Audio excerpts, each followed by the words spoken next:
Eu saúdo a amada igreja com a paz do Senhor. Abramos vossa Bíblia no livro de 1 Samuel, capítulo 1. Este é o tema que está proposto ao coração da amada igreja, das irmãs. E eu quero, pela infinita dependência do Espírito Santo, trazer uma palavra bíblica revelada, dada através do Senhor e buscada. 1 Samuel capítulo 1, enquanto você procura, eu quero aqui externar o meu louvor e a minha gratidão a Deus, a Ele toda a honra, a Ele toda a glória. Trago também saudação e um abraço da Assembleia de Deus do Belém, da cidade de Rio Claro, saudação do meu pastor presidente, pastor Cisaque Valadares, do meu pastor congregacional Ezequiel Barbosa. Que Deus abençoe a todos. Um abraço do nosso pastor Ezequiel, a amada liderança, ao corpo eclesiástico da igreja. Deus vos abençoe.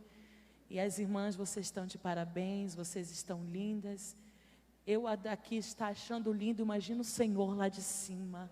Ele está achando mais lindo ainda, né?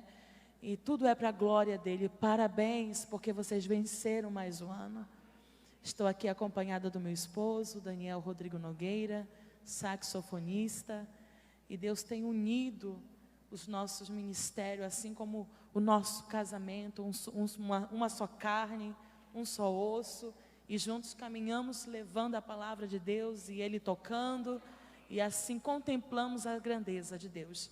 Sem demora, 1 Samuel, capítulo 1, quero ler com vocês, versículo 8, e depois vou ler o versículo 12 e o versículo 13. A igreja achou? Diga amém? Amém. Diz assim, verso 7. E assim o fazia ele de ano em ano, quando ela subia à casa do Senhor. Assim a outra a irritava pelo que chorava e não comia. Então Eucana, seu marido, lhe disse: Ana, por que choras? E por que não comes? E por que está mal o teu coração? Não te sou eu melhor do que 10 filhos? Verso 9. Então Ana se levantou, depois que comeram e beberam em Siló, e Eli, o sacerdote, estava sentado numa cadeira junto a um pilar do templo do Senhor. Ela, pois, com amargura de alma, orou ao Senhor e chorou abundantemente. Verso 12. E sucedeu que, perseverando ela em orar perante o Senhor, Eli fez atenção aonde? À sua boca, porque Ana no seu coração falava, e só se moviam os seus lábios, porém não ouvia a sua voz, pelo que Eli a teve por embriagada. Verso 16 diz assim: Não tenha, pois, a tua serva por filha de Belial, porque da multidão dos meus cuidados e do meu desgosto tenho falado até agora. Você pode se assentar dando glória a Deus? Pode tocar teclado, não. A palavra de Deus, ela é fiel, ela é verdadeira. A palavra de Deus, ela é espada, a qual penetra no mais profundo do âmago da alma humana. A palavra de Deus, ela é martelo que esmiuça a penha. A palavra de Deus, o salmista diz que por ela sozinha, ela libera labaredas de fogo. Há poder na palavra de Deus. E se você guardar o que Deus irá conversar conosco nessa noite, você não vai voltar o mesmo para a sua casa, porque eu acredito com muita fé que uma palavra, ela pode mudar uma história. Você crê nisso? Capítulo 1 de 1 Samuel, uma passagem muito conhecida pela igreja, dentro dos círculos de oração, uma mensagem a qual em cada versículo é possível se extrair uma lição extraordinária. a qual nós aprendemos a vencer durante qualquer tipo de sofrimento, qualquer tipo de tribulação, ou qualquer tipo de angústia que invada a nossa alma de uma única forma: orando. Já foi cantado aqui o que é oração. As irmãs cantaram um hino tão lindo, tão poético. Oração não é um monte de palavras, ou só um tempo de fala, onde eu falo com Deus. Oração é um mapa de tesouro. Oração é uma chave só de filho. E quem não tiver entendido, entrar lá eu não posso. A oração, ela é uma das principais, eu posso dizer, uma das únicas formas de se manter com intimidade com Deus. Não adianta inventarem outro tipo de jeito mais fácil de se achegar com Deus. Existe uma só, pela oração através de Cristo Jesus, nosso sumo sacerdote eterno. Nós nos aproximamos de Deus. Oração, ela é uma comunicação multifacetada, porque ela alcança todas as áreas da nossa vida. Ela é a única e eficiente arma, ou meio, em que o crente pode vencer o inimigo e manter-se em comunhão com o Senhor constantemente. E entenda aqui que, por mais simples que seja, porque até uma criança, ela tem um entendimento de oração, e ela, com as suas palavras únicas, ela pode orar e falar com Deus. Nós devemos recordar algumas coisas a respeito de oração, em que a igreja do século 21 tem se esquecido. Ela pode ser simples, ela é eficaz, mas a oração também é a mais alta atividade da qual a alma do homem é capaz de alcançar a sua comunhão com Deus. Encontramos na Bíblia Sagrada vários exemplos de homens e mulheres que obtiveram vitórias. Não foi só profetizando, não foi só pregando, não foi só cantando, mas foi orando. A Bíblia nos fala da oração eficaz de Elias, que, colocando sua cabeça entre as pernas, prostrado em um tempo de seca, clamou ao Senhor. E o seu jovem discípulo de profeta que estava com ele, primeira vez de oração, Elias pergunta: está vendo alguma coisa? O jovem diz: ainda não. Na segunda vez: está vendo alguma coisa? Ainda não. Na terceira vez: está vendo alguma coisa? Sim, eu estou vendo. Está surgindo ali uma nuvem do tamanho da mão de um homem. É sinal que vai chover. Oração é isso.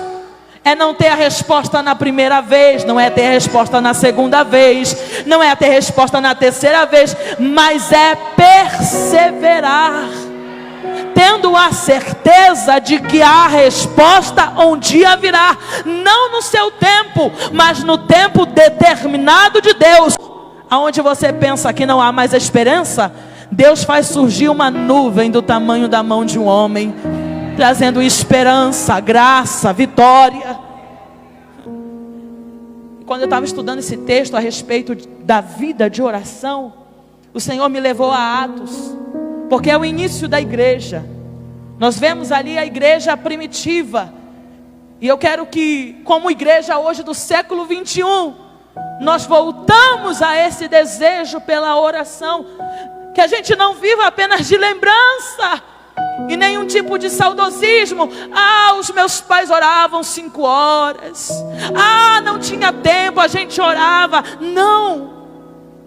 Para que a gente volte a viver essa intimidade com Deus, orando. E a igreja primitiva entendeu isso, ela copiou isso de Cristo. Atos capítulo 1, versículo 14. Diz assim: e perseveravam unanimemente em oração. Atos capítulo 2, versículo 42. E eles perseveravam no ensino dos apóstolos, na comunhão, no partir do pão e nas orações. Atos capítulo 6, versículo 4. Quanto a nós, nos dedicaremos no ensino da palavra e a vida de oração. Atos capítulo 4, versículo 31. E tendo orado, moveu-se o lugar em que estavam reunidos, e todos foram cheios do Espírito Santo. Para a igreja primitiva, orar não era um jugo. Orar não era uma amolação. Para a igreja primitiva, orar não era uma cobrança pastoral. Orar não era uma chateação de uma ordem eclesiástica. Não. Para a igreja primitiva, orar era um estilo de vida. Orar é um estilo de vida. Se você não aderir a esse estilo de vida, você vai viver 1 ano, 2 anos, 3 anos, sem nunca ter abrido a boca e ter falado com Deus. A oração na vida do crente não tem que ser uma cobrança, porque o pastor te fala, porque a liderança te diz: você precisa orar, você tem que vir para a igreja orar, você tem que estar nas consagrações para orar, você tem que vir de manhã para orar. Isso tem que ser o oxigênio da sua alma. Porque se você não orar, sua alma morre. O inimigo prevalece. Você perde, você se torna um derrotado. Efésios capítulo 6. O apóstolo Paulo, ele, antes de terminar o capítulo 6 de Efésios, ele diz assim: orando em todo o tempo, com todas as súplicas e ações de graça, orando por todos os santos, e revesti-vos da armadura de Deus. Quando eu estava lendo esse texto, pastor, o Espírito Santo disse ao meu coração: não há como ser revestido das armaduras de Deus, se antes não viver em oração. Você ora, Deus dá capacete. Você ora, Deus dá espada. Você ora, Deus dá coraça. Você ora, Deus dá sapato. Você ora, Deus dá armadura. Você ora, Deus dá escudo. Aí Paulo termina dizendo: porque a nossa guerra não é contra a carne nem contra o sangue, mas é contra as hortes, principados e potestade. Olha que Paulo está dizendo: o inferno tem uma organização, hortes, principados e potestade. Se você não orar contra essa organização, você perde.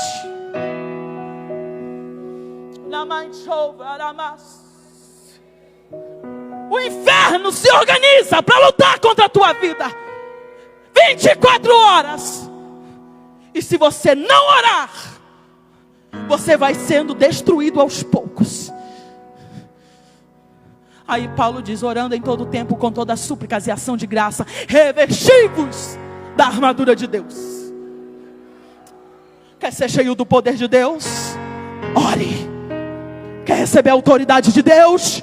Ore. Quer receber a unção do Espírito Santo? Ore.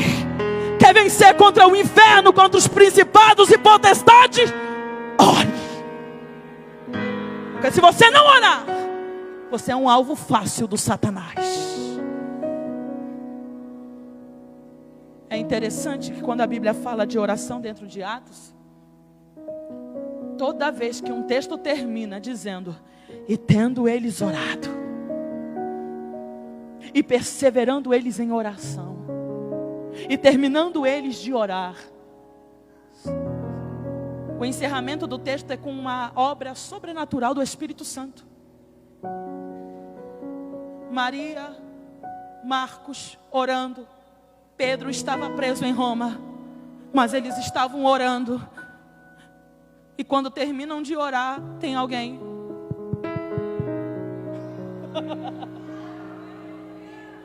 Lá vai uma jovem chamada Rod. É Pedro. Maria, é Pedro. Marcos, é Pedro. Não, é o anjo dele. Ah, você não acredita no poder da oração?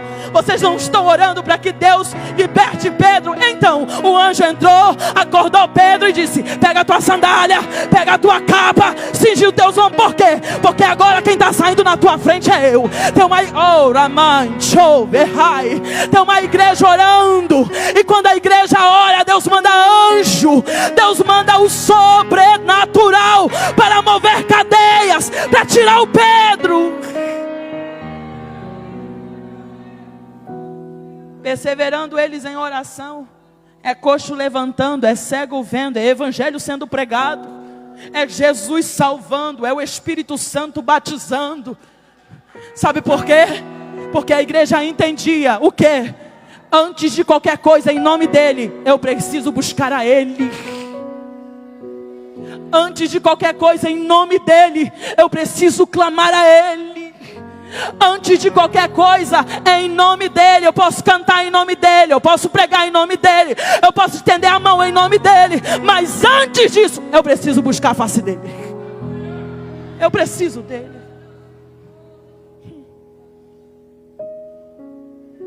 Martin Hellring disse algo tão lindo que penetrou o meu coração, e que precisa sair do nosso conhecimento teórico e passar a viver, a ser praticado.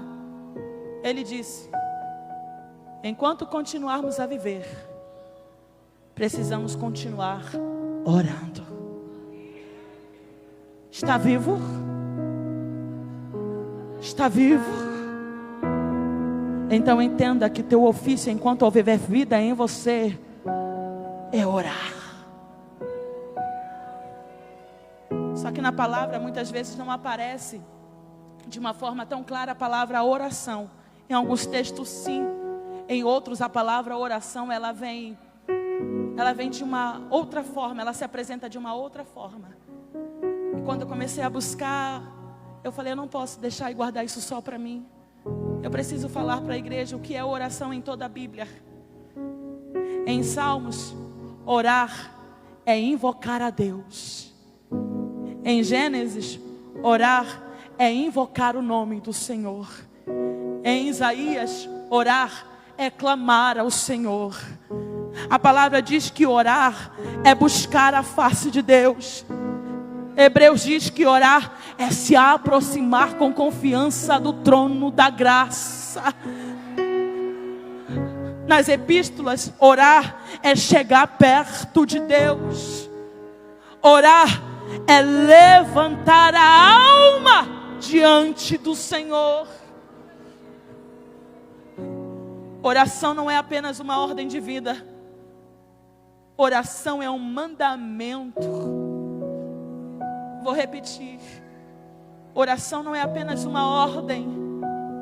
Oração é um mandamento. Mandamento se quebra. O mandamento se transforma com o tempo. Mandamento se modifica por causa das situações? Não. E é isso que o Espírito Santo conversa comigo e com você. Faça da oração o meu mandamento divino. Oramante, oh Pai. Muitos vão dizer: parem de orar, porque isso já está ultrapassado.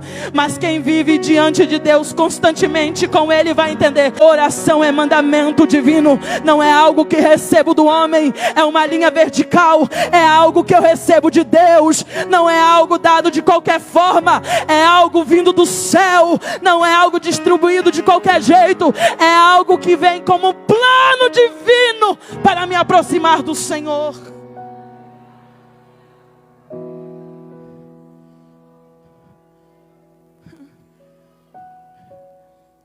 E o melhor ensinador de oração, não só na teoria, em parábolas, mas em prática, foi Jesus.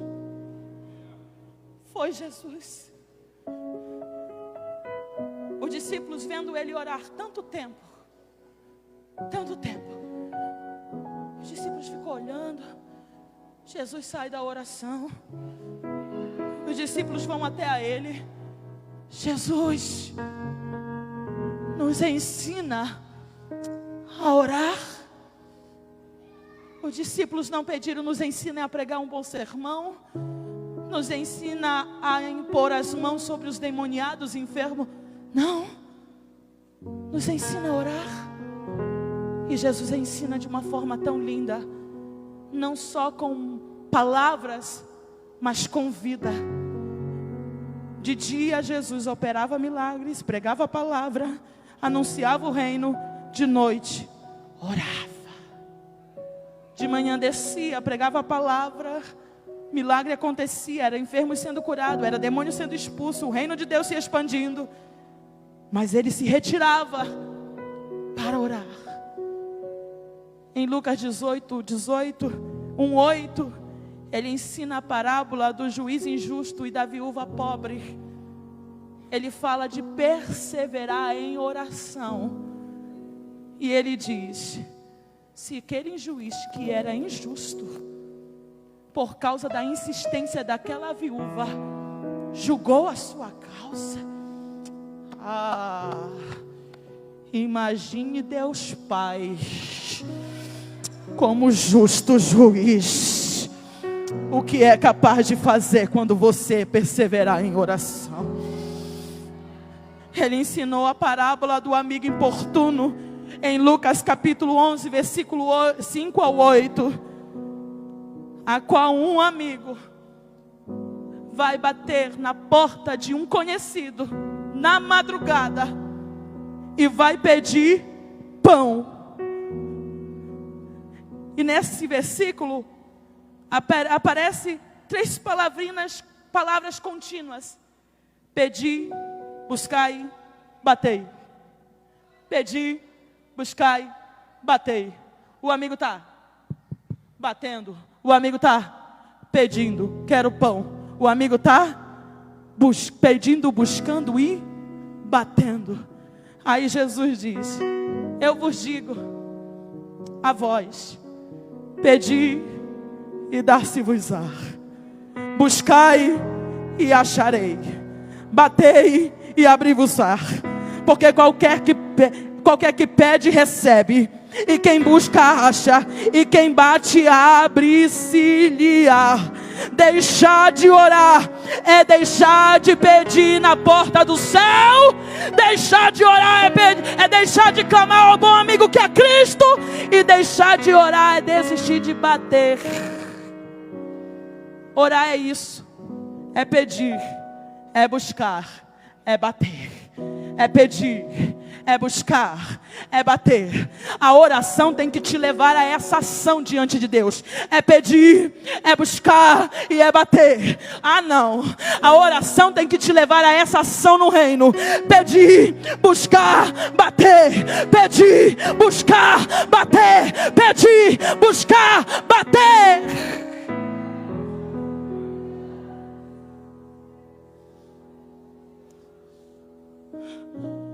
Isso é contínuo. E é isso que Jesus está dizendo. É continuamente, não é só quando preciso. É pedir, é buscar e é bater todos os dias. Mas eu acho lindo uma das parábolas que ele conta. Como viver ou como agir em oração. Em Lucas 18, 10, 14. Ele conta a parábola do fariseu e do publicano. Jesus nos ensina nessa parábola a ser humilde em oração, a sermos arrependidos ao orar, a sermos sinceros. E ele traz um contraste. Jesus é lindo, porque para a oração do publicano, ele traz um contraste assim extremo, que é a figura do fariseu. E contra o senso de alta superioridade, orgulho, egoísmo, Jesus traz a figura do fariseu. E ele então usa nesse contraste o publicano e o fariseu.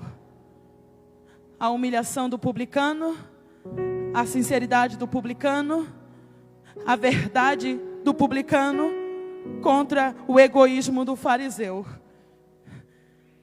E eu acho lindo o que Jesus ensina, porque o fariseu, ele ora assim: Senhor Deus, eu tenho agido diante da tua presença corretamente. Eu tenho dado, olha aqui, a oferta na tua casa. Eu sou santo. Lá no fundinho Jesus diz que aparece um publicano, que nem levantar a cabeça levantava, mas batia no peito dizendo: tem misericórdia de mim, ó Deus, porque eu sou um pobre pecador. E Cristo dizendo: e nem levantar a cabeça podia.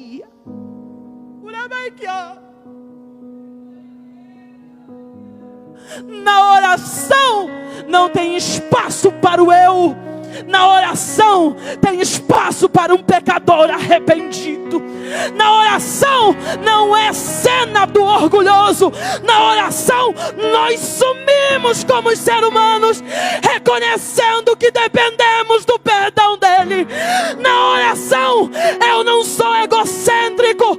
Na oração eu devo ser cristocêntrico. Na oração eu não devo ser orgulhoso. Na oração eu devo ser simples e humilde.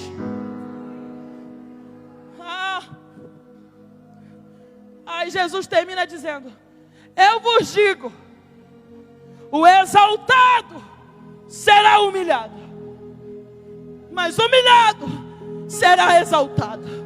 E tem muita gente invertendo esse texto aqui, porque Jesus termina dizendo: porque este que saiu da oração, que nem consegui levantar a cabeça, mas só batia no peito, dizendo: tem misericórdia de mim, porque eu sou pecador. Jesus diz: este será justificado, enquanto o orgulhoso será reprovado. A maior exaltação na vida do crente não é pisar no outro e mostrar o quanto é melhor, é ser justificado enquanto se arrepende na oração.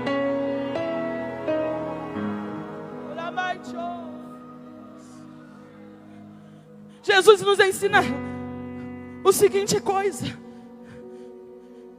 enquanto o publicano, por causa da sua humilhação, é recebido por Deus, a alta exaltação do fariseu oculta a face de Deus. O fariseu ora com um espírito que conduz a ser prepotente, egocêntrico e orgulhoso. Não há consciência no pecado na cabeça dele, na sua mente, porque tudo que ele diz: a minha oferta é melhor, eu sou o melhor, eu sou mais santo, eu sou mais limpo, eu tenho lei, eu tenho palavra, eu conheço o mandamento. Jesus está dizendo a nós e nos ensinando que ele não tinha consciência de se arrepender. Ele olha um momento para Deus, ele diz: ó Deus, e depois ele só se louva na oração. Ele só se louva. Ele diz: eu tenho melhor oferta, eu tenho melhor dízimo, eu tenho melhor roupa, eu tenho melhor estalto. Enquanto publicano, porque olha para quem Deus é, ele sente a necessidade de se arrepender enquanto ora. Oh meu Deus, na oração, os nossos olhos, quando fitos em Deus, eu reconheço quem eu sou e tributo honra a quem Ele é. Salmo 102, verso 11, o salmista diz: eu sou sombra que passa. No verso 13 ele diz, no verso 12 ele diz: mas tu és soberano e eterno. No Salmo 102, verso 11, o salmista diz: eu sou erva seca que logo seca. Verso 12 ele diz: mas tu é entronizado e está no trono. No Salmo 102, verso 11, o salmista orando, ele diz: eu vou desaparecer a qualquer instante. No Salmo 102, verso 12, ele olha para Deus e diz: mas tu permanece para todo o sempre. A oração é isso, ela não oculta a verdade de quem eu sou, para logo precisar depender de quem Deus é.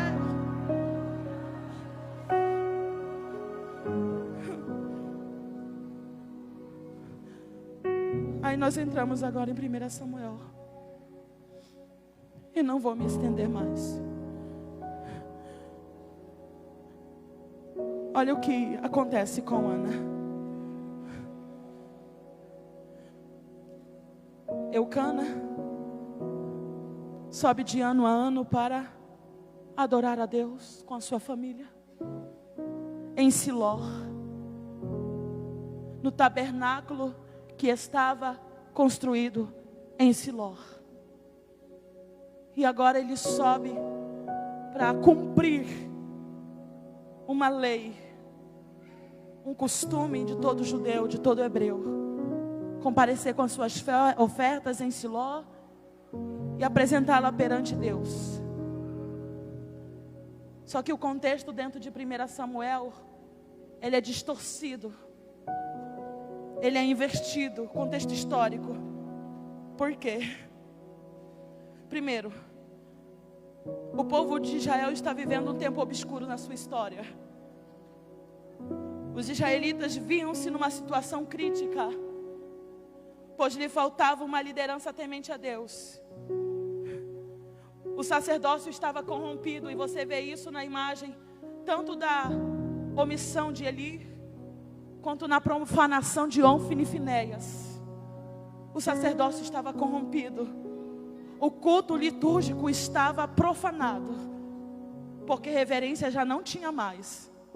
Ao ponto que Ofni e Finéias mandava o seu servo meter um garfo na comida do sacerdote, coisa que era sagrada. Imoralidade. Porque depois nós vamos entender o porquê Ana diz assim: não me chame de mulher embriagada. E eu não sou filha de Belial. No contexto histórico, isso aqui é muito profundo. O sacerdócio corrompido, omisso por Eli, profanado por Ofni e Finéias. O Senhor já não se comunicava mais. O capítulo 3 de 1 Samuel vai dizer que nem em visão Deus se apresentava. O Senhor já não falava mais. E é neste contexto crítico de Israel que a palavra de Deus relata a peregrinação fiel de uma família. Ele subia de ano em ano para adorarem ao Senhor em Siló. Eucana, em vários sentidos, nesse contexto crítico, dá para perceber que ele é uma das poucas figuras fiéis nesse tempo. Porque enquanto muitos levavam o culto de qualquer jeito, ele tinha preocupação de separar a sua oferta e apresentar perante Deus, mesmo sabendo da fama de Ofni e Finéias. Ele continua temendo a Deus. E ele sabe o que ele tem na vida? Devoção. A devoção nos faz ser verdadeiros para com Deus, ainda que vivamos entre mentirosos. A devoção me faz ser para com Deus íntegro, ainda que muitos profanem o nome de Deus. Ele é devoto. Só que nós vemos durante esse contexto bíblico que quando Eucana propunha no seu coração de subir a Siló, as investidas de Penina, elas se intensificavam.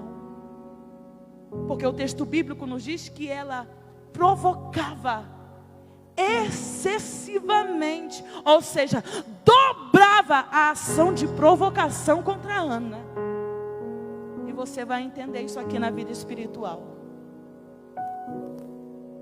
Você já percebeu que quando você propõe no seu coração de orar, o inferno começa a se manifestar em casa?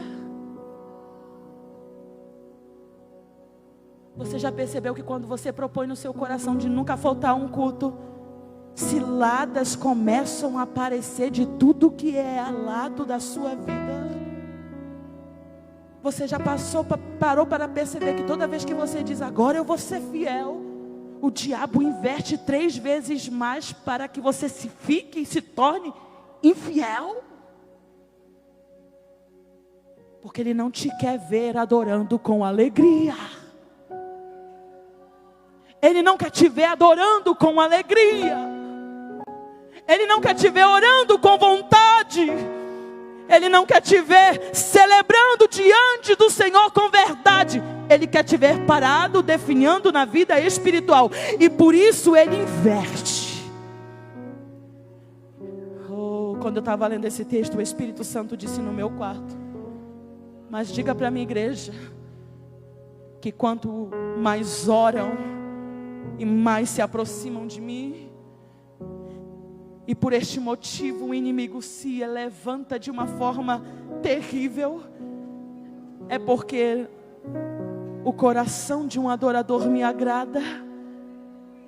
E quando me agrada, o diabo vem para tentar parar. E tem gente com este pensamento: foi só eu começar a orar que as manifestações começaram a aparecer. Não estou aguentando, vou parar de orar para que tudo se normalize.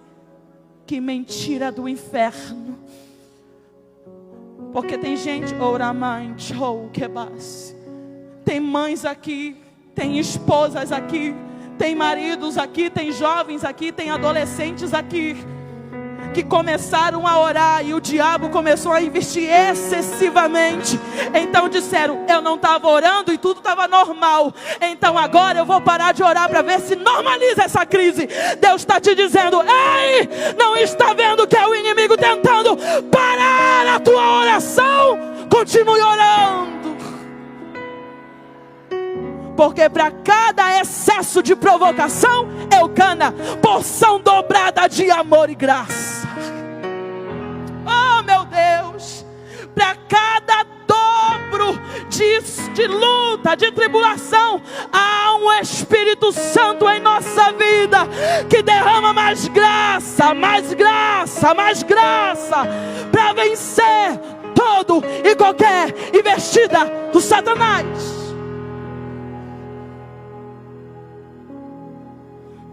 Ana subia orando, para orar, para adorar a Deus. E a provocação se aumentava. Penina investia. Olha o que diz o texto bíblico.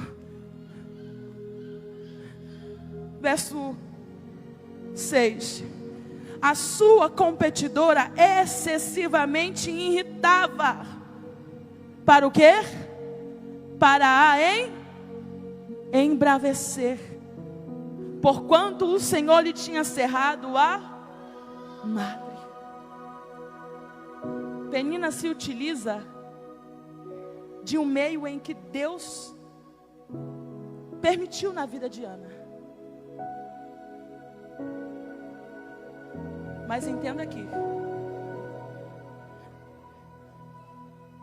que o meio em que Deus permitiu para chamar Ana para um profundo, não vai ser detido pelo método de Penina.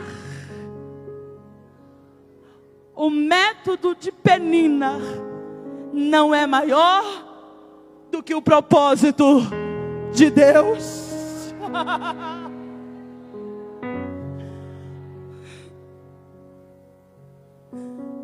A palavra diz que ela provocava excessivamente, com um motivo ou com um propósito, para embravecer. E eu amei esse detalhe da Bíblia. Eu fui no original para entender a etimologia de embravecer nesse texto bíblico. A palavra provocar vem da etimologia hebraica raham, que significa fazer rugir ou barulho de trovões.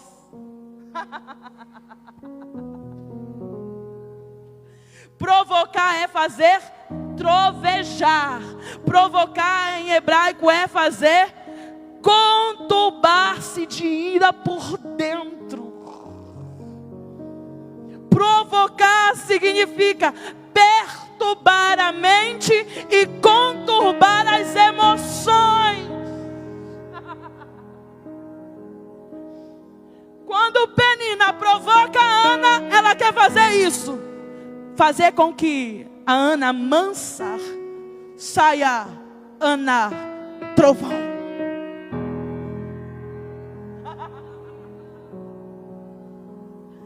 Fazer com que a Ana humilde venha rugir como uma leoa. Porque o sentido etimológico é rugir, é trovejar.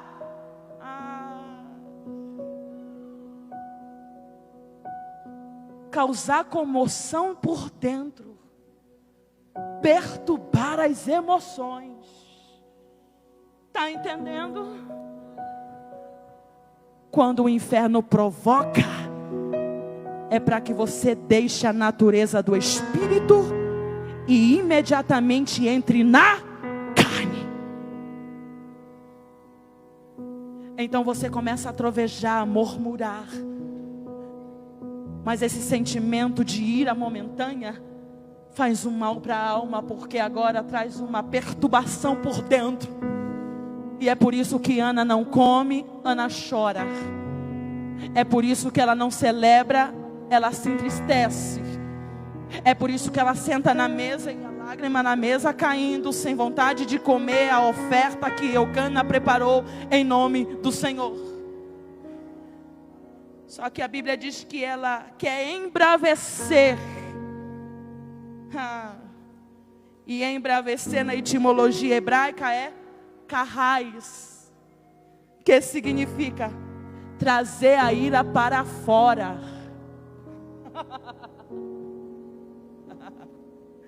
Externar o ódio, provocar com raiva, ou despertar um sentimento a qual Ana se torne autocomiserável de si mesmo.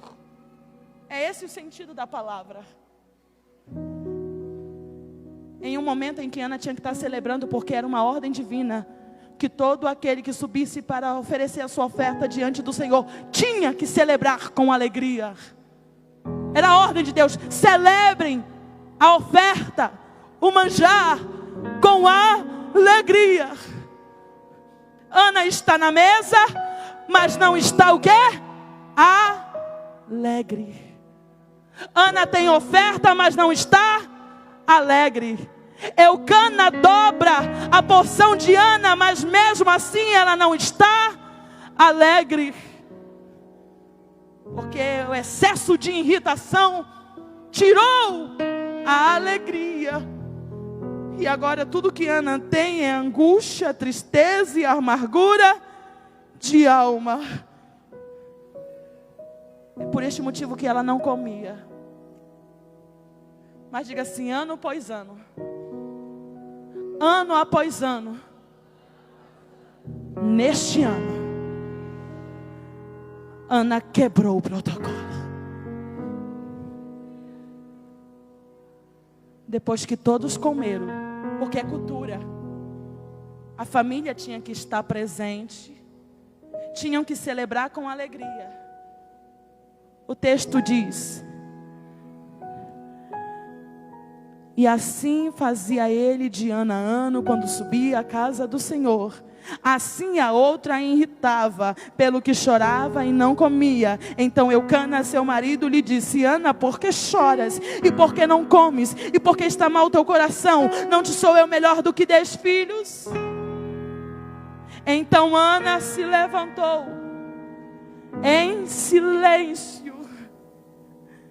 Comeram, depois que comeram, embeberam em Siló.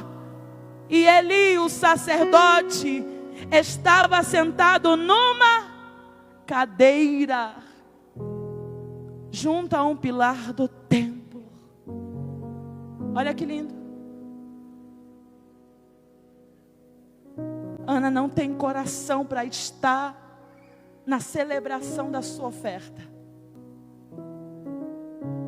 Mas Ana tem coração para fazer uma oração.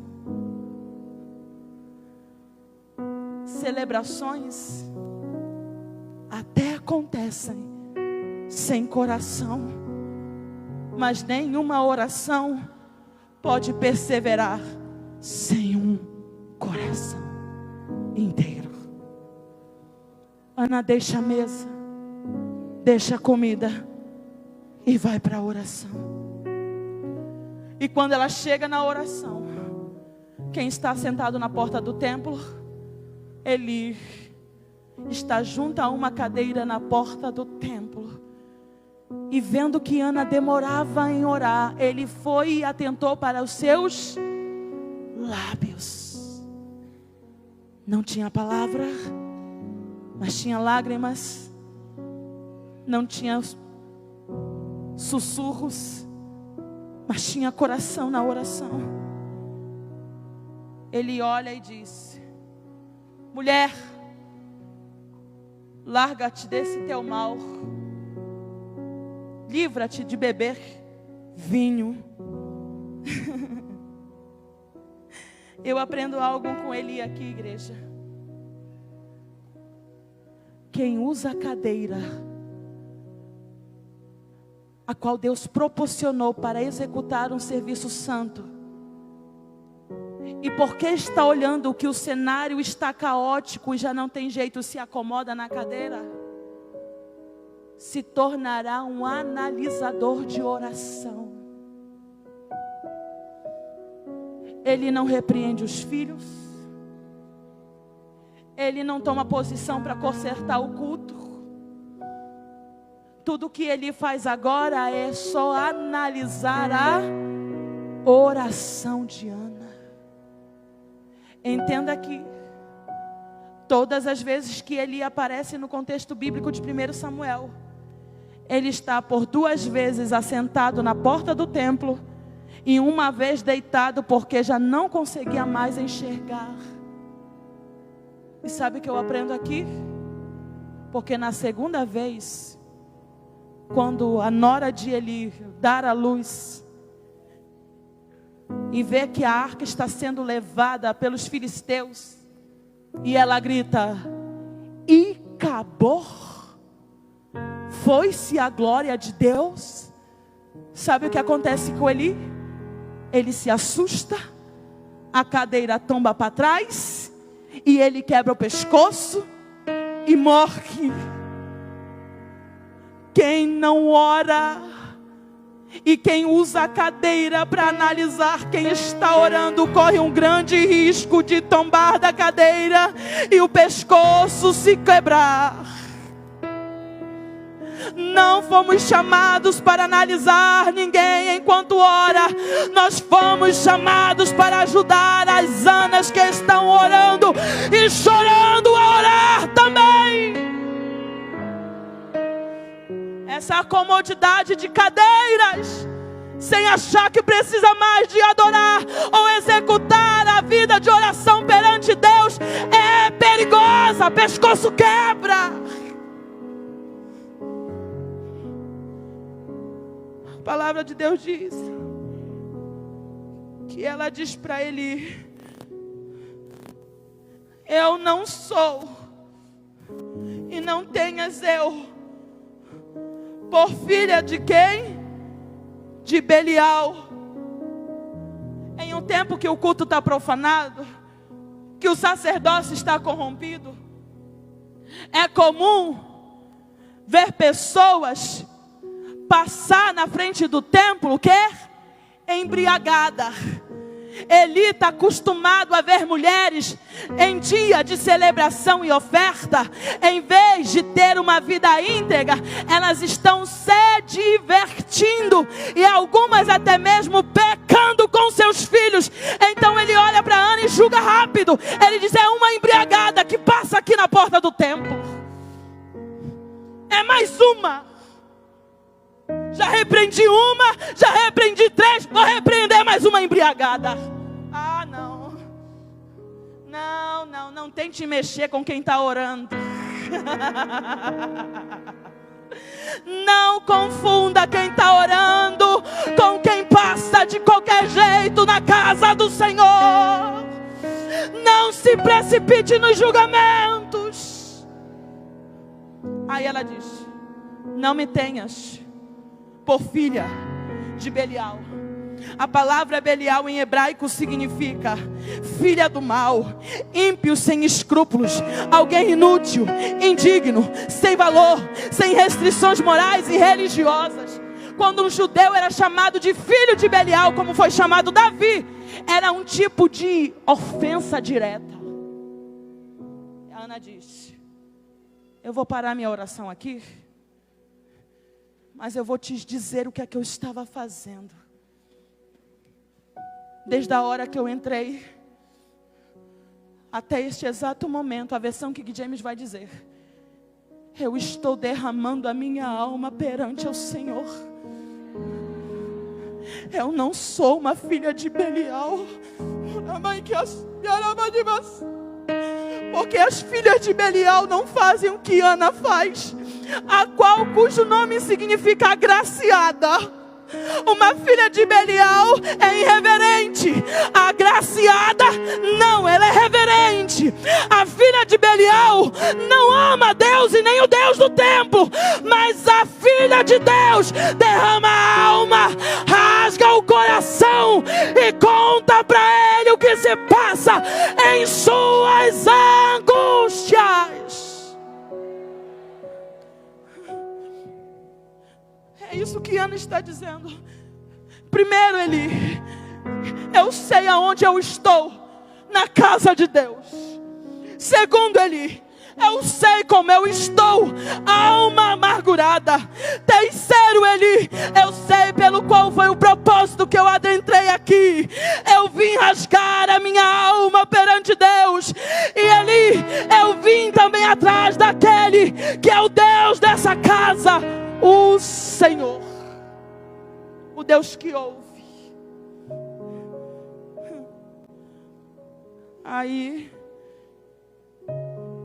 verso 16, ela diz: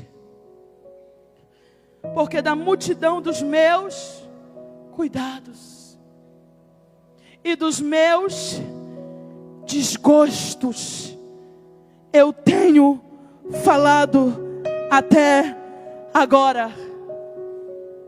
Veja sua Bíblia. Há dois assuntos dentro da oração de Ana.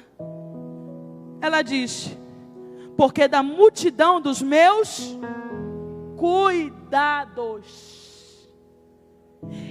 e do meu desgostos. São dois assuntos em uma oração. Ela diz: Eli, eu estou falando primeiro da multidão dos meus cuidados.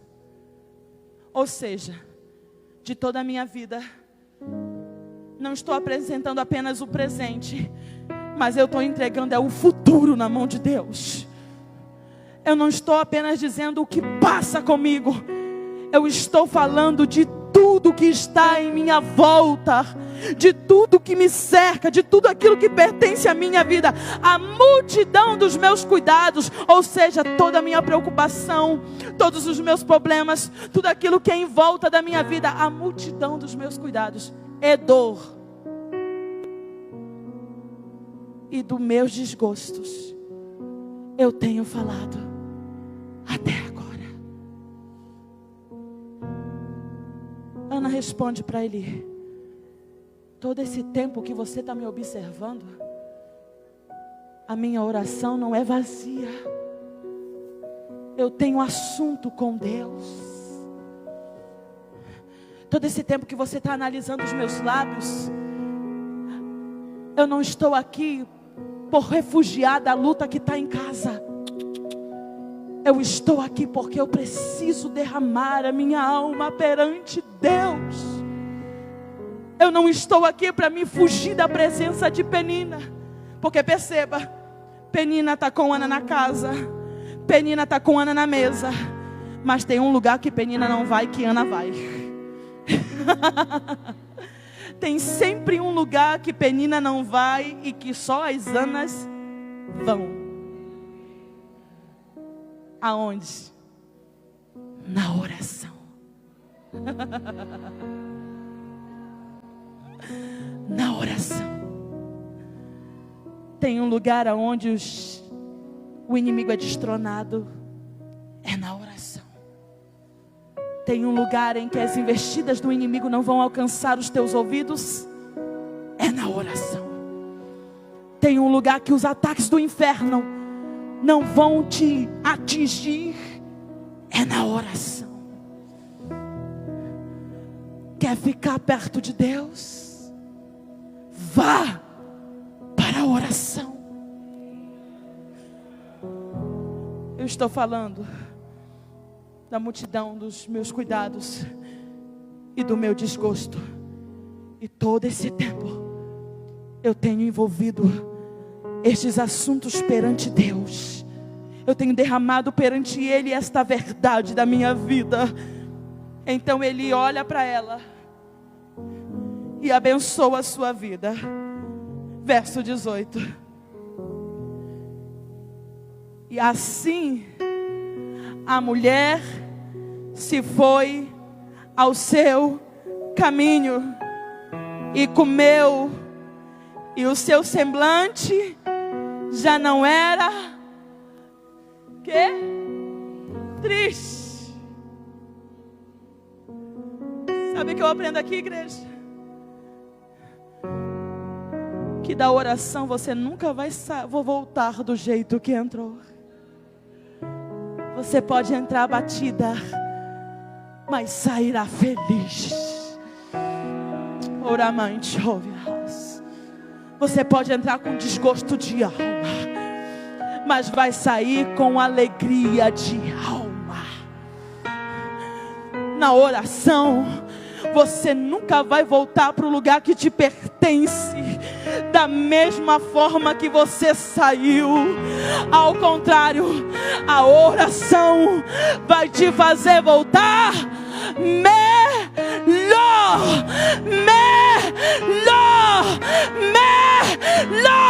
A oração tem que te melhorar. Seja melhor ao orar a Deus.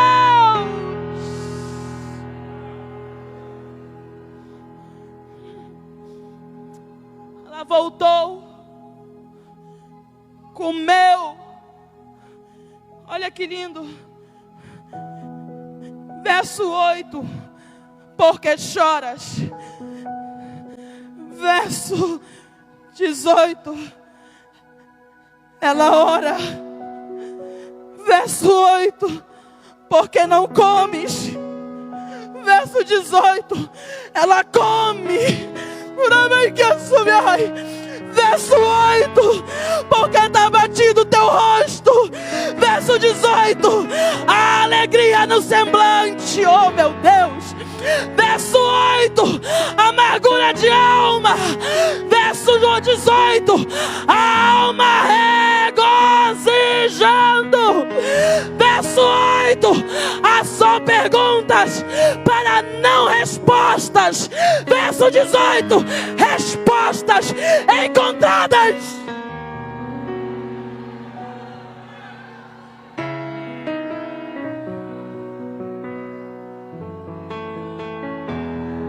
Levanta a mão, igreja. Verso 18. Alívio para os questionamentos de Elcana.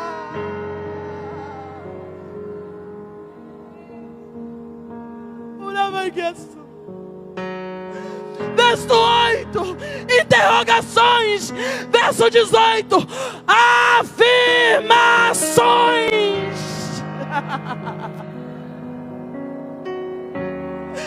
Verso 8. Uma pergunta do marido. Verso 18. Uma alma derramada perante ao Deus do marido. Verso 8.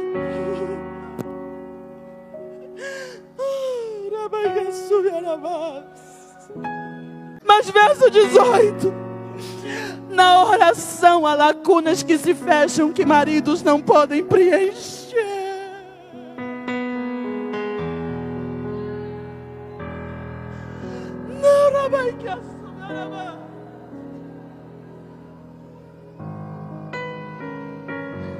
Verso 18, verso 8: porque choras? Verso 18, ela recebe uma palavra confortadora, renovadora, cheia de esperança, cheia de vida. Ache a tua serva graça, graça, não vai que assumir a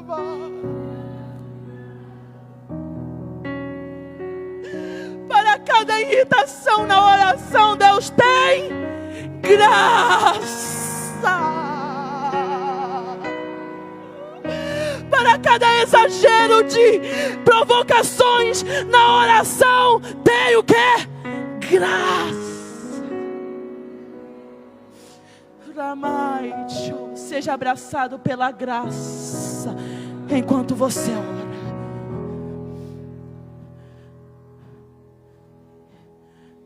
Verso, capítulo 2, termina aqui. Todo coração que ora, todo coração que ora, nascerá um coração que adora. Todo coração que se prostra para orar, surgirá dentro dele também um coração que adora. Porque no capítulo 2, Ana tem uma canção, uma oração. O cântico de Ana, capítulo 2. Então orou Ana e disse.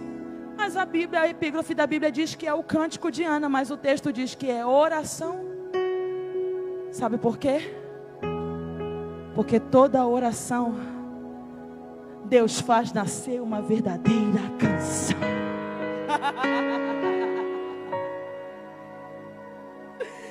E ela cantou dizendo: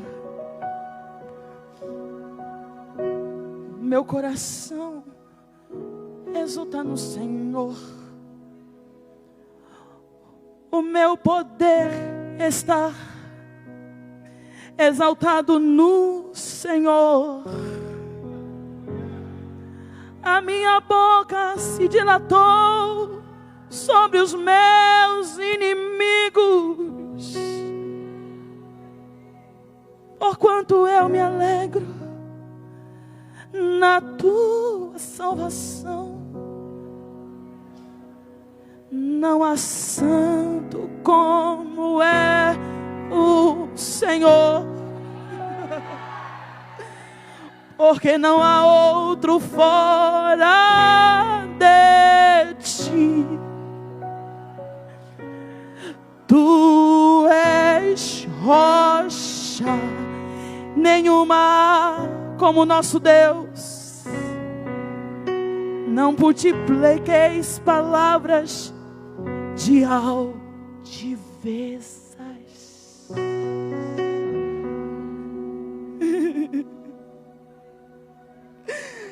Aí ela canta no 4: o arco do forte foi quebrado e os que tropeçaram foi cingindo de força.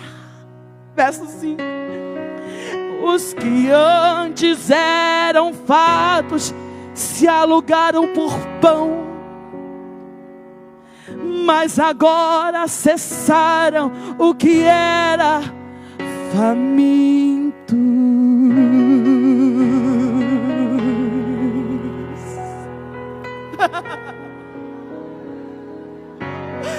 Recebe o Espírito Santo nesta canção de Ana.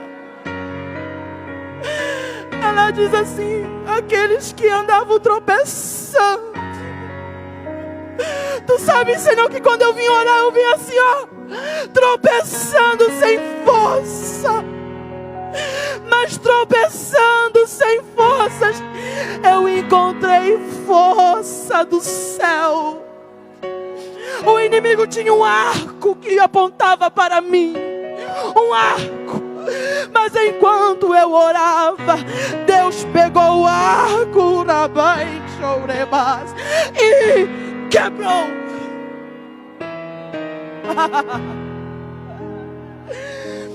Ela termina o verso 7 dizendo: o Senhor empobrece e enriquece. É o que abaixa, mas também é o que exalta. Levanta o pobre do pó e desde o esterco exalta o necessitado para fazer sentar. Aonde, Ana? Entre príncipes, para fazer a glória dele também herdar. Eu termino aqui essa mensagem convidando você para ficar de pé. Oh, meu Deus. Perceba aqui, irmãs, igreja, a eficácia da oração. Na oração o arco do forte é quebrado, aquele que é humilhado é exaltado, e aquele que é fraco é fortalecido. Eu termino essa mensagem. É uma mensagem que é para tocar nossa consciência. Eu quero fazer um apelo especial e já vou passar para o pastor. Essa mensagem tocou tua alma. Ela te conscientizou, ela tocou tua consciência e te despertou você para algumas necessidades urgentes da sua vida, a qual você precisa hoje se render perante Deus e tomar uma posição e postura diante dEle. Se ela te tocou, a qual você se sentiu tocada pelo Senhor, e você hoje quer vir assim como Ana, nesse altar, e rasgar a alma para Ele, eu quero convidar você a sair do seu lugar, que eu quero orar por você. O que é que tem tirado você da mesa? O que é que tem inibido a tua fome? O que é que tem provocado amargura de alma no teu coração? O que é que tem te entristecido? O que tem te afligido? Com esta palavra eu quero orar por você.